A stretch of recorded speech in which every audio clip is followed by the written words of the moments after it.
Hey, Keith. Hey, Jeff. We're going to start today talking about pensions.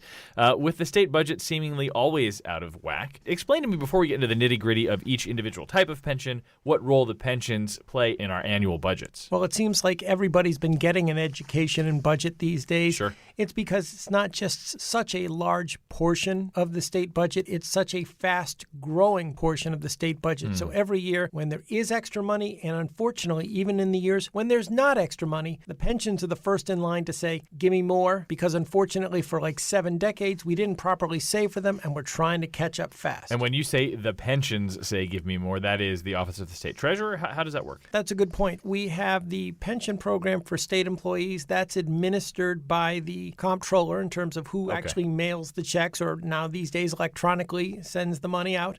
We have something called the Teachers Retirement Board that oversees the teacher's pension. And as you mentioned, the treasurer is responsible for taking the funds in all the pension programs, investing them, and making even more money. That explains the pension, but there are various types of pension in the state of Connecticut. Can you walk us briefly through those? Most of the different iterations we're talking about are with state employees. We have pensions that go all the way back to 1939, but until about 1984, there was only one type. It's known as Tier 1. Okay. Usually there's an ominous music or a drum roll that comes after that because they're the most lucrative. Also, there was a myth about them, and that is that the Tier 1 retirees never had to contribute. They did have to contribute between 3.5% and 6.5% of their pay. They kicked in. It wasn't just the state.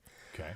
By the mid-1980s, Connecticut decided it couldn't afford that, went to the unions, scaled the pension back, and also scaled back the contribution. It created Tier 2. Workers only kicked in 1.5%. And then over time in the 90s and the 2000s, people said that doesn't work either. So we increased the workers' contributions and scaled back the benefits.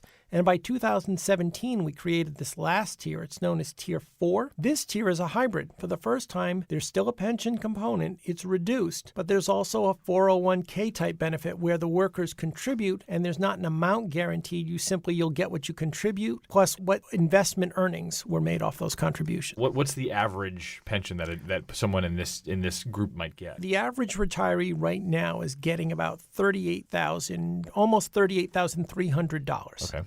A year. The other big pension program is for municipal school teachers. While they contribute a significant amount toward their pension, about 7% of their pay, they're not eligible for Social Security. So they're getting a pension of about $60,700, but you could probably back out about $17,000 or $18,000, which would be effectively their Social Security component. So then as we think about pensions in the context of a state budget, and we're gearing up for a new biennial budget, right? How does the pension calculus fit in? The pension calculus fits in because anything Governor Lamont can do to even stymie the growth is going to help him. So in the case of state employees, he can go to that large union. He can't change the numbers for the retirees, but he can ask the people who are still working toward a pension, would you take less when you retire? Will you kick in more?